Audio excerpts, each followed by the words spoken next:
Bismillahirrahmanirrahim. Assalamualaikum warahmatullahi wabarakatuh. Kita lanjutkan kembali. Sekarang kita mencoba merangkum penjelasan mengenai pelafalan huruf dalam kata atau dalam. Ini tentunya setelah kita belajar pelafalan huruf sesuai makhraj dan sifatnya atau pelafalan huruf secara individu. Nah, sekarang kita akan belajar mengenai pelafalan huruf dalam kalimat. Biasanya ketika kita belajar tajwid, zaman saya dulu ya, pasti kita langsung belajar pada bagian ini, yaitu bagaimana melafalkan huruf dalam kalimat. Dan tinjauan paling utama adalah mengenai nun sukun atau tanwin dan juga mim sukun. Itu akan menjadi tinjauan. Nah, kemudian baru nanti kita mengenal idgham mutamasilain, idgham mutajanisen, dan idgham mutaqariban. Nah, kita akan bahas lebih rinci atau saya sering sebut secara ilmiah dari hasil catatan saya belajar, karena ini dari proses belajar tentunya namanya orang belajar masih banyak kekurangan. Nah, alhamdulillah, marilah kita mulai. Bismillahirrahmanirrahim. Semoga Allah memberkahi belajar kita ini. Pelafalan huruf dalam kalimat. Tentunya kita lihat dalam petunjuk praktek, kita bahas masalah adanya bahwa melafalkan ayat-ayat Al-Quran itu harus mengalir, ya, mengalir, nggak boleh terputus-putus. Nah, ada istilah memulai pelafalan itu kita sebut ibtidak hakiki. Nanti ada memulai setelah berhenti atau setelah wakaf kita sebut sebagai ibtidak.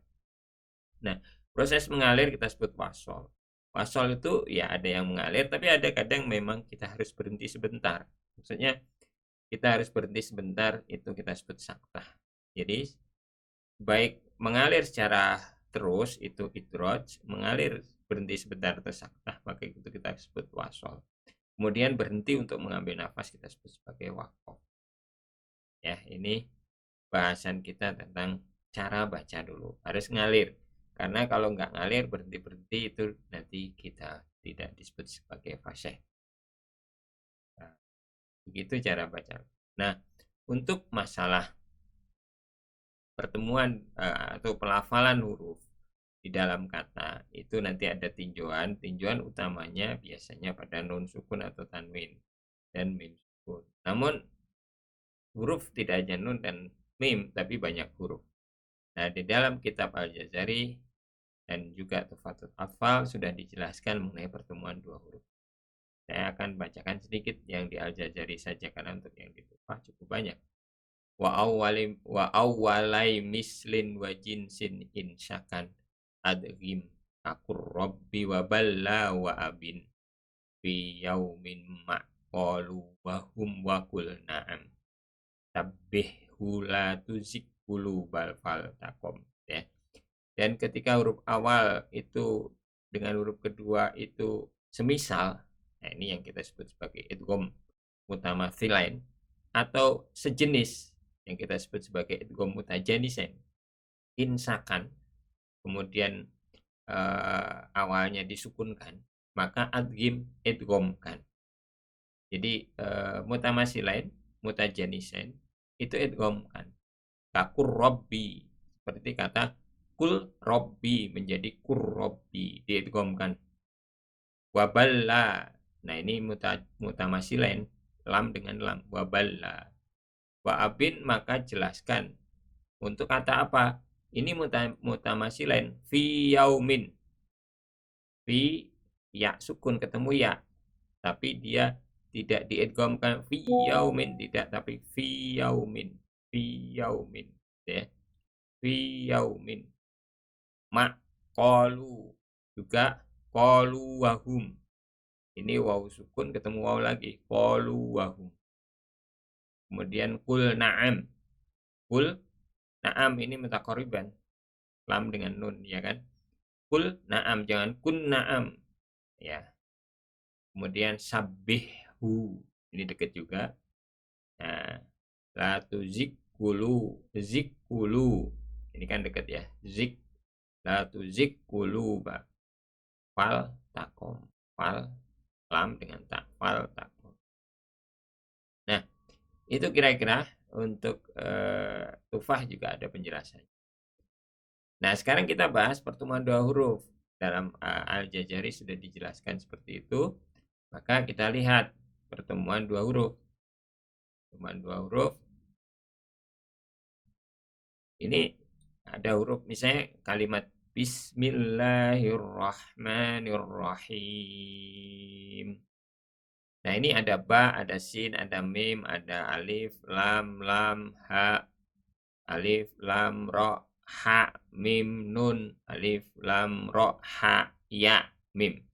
Nah, huruf ini dirangkai menjadi satu kata atau satu kalimat. Ini kata jadi kalimat.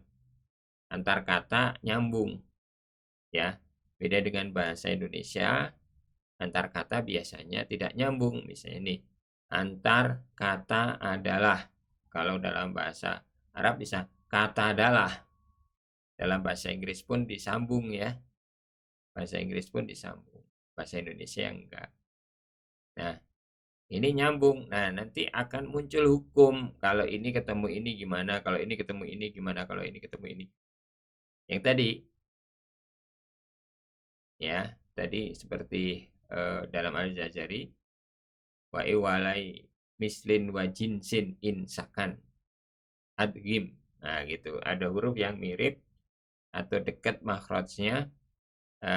Dia sama makhraj sama sifat atau dekat makhraj itu dan kondisinya sukun itu adgim. Itu bukan. Itu. Nah, itu salah satu contoh namanya hukum tajwid. Ya kan biasanya kita idgham itu hanya untuk nun sukun. Tidak. Nah, kita tinjau lagi, kita lebih perjelas bahwa apa itu mengenai bertemunya dua huruf. Tadi kan mislin wa jinsin. Nah, itu dirinya dari makhraj dan sifat. Ketika kita lihat bertemunya dua huruf nih ya, makhrajnya sama. Nah, sifatnya sama enggak? Sifatnya sama. Kita sebut mutamasilain. Makhrajnya sama, sifatnya beda. Kita sebut mutajanisain. Sejenis. Oke. Sekarang makhraj dekat. Udah tentu ya makhraj dekat, sebenarnya tinjauannya ya makhraj saja. Nah, itu kita sebutlah sifatnya juga beda, itu mutaqaribain. Tapi tinjauannya hanya makhraj. Sedangkan untuk makhraj jauh itu kita sebut mutabaidain. Walaupun kajian mutabaidain ini tidak terlalu dikaji, tapi ketika kita kaji secara ilmiah maka ada yang dekat, ada yang jauh pasti. Ya kan? Nah, gitu. Ada yang semisal, ada yang sejenis, ada yang dekat, ada yang jauh. Jadi kalau kajian ilmiah itu kita harus melihat semua sudut ya. Oke. Jadi karena bertemunya dua huruf, maka ada huruf satu, ada huruf kedua. Nah, tinjauan lebih kuat lagi, biasanya kita sukun ketemu harokat. Tapi sebenarnya dalam kondisi kenyataannya, maka bertemunya dua huruf itu ada 4 kondisi ini. Sukun, huruf pertama sukun, huruf kedua harokat, huruf pertama harokat, huruf kedua harokat. Huruf pertama harokat, huruf kedua sukun, huruf pertama sukun, huruf kedua sukun. Ya kan? Secara ilmiah bisa kita lihat seperti itu. Nah, ini ada namanya. Ulama tajwid sudah merumuskannya. Ya, dari dulu sudah dirumuskan. Hanya mungkin secara umum saya dulu gak mendapati ini. Tapi ya nggak apa-apa. Sukun harokat kita sebut sogir, kecil. Harokat-harokat kabir. Harokat sukun mutlak. Sedang sukun-sukun itu nanti bahasanya khusus namanya iltiqa'us sakinain. Bertemunya dua sukun. Nah, ini ya namanya sogir, kabir, mutlak. Walaupun bahasan kita tidak akan serinci ini karena pada umumnya kita akan bahas masalah mutamasilen dan mutajanisen atau mutakoriben.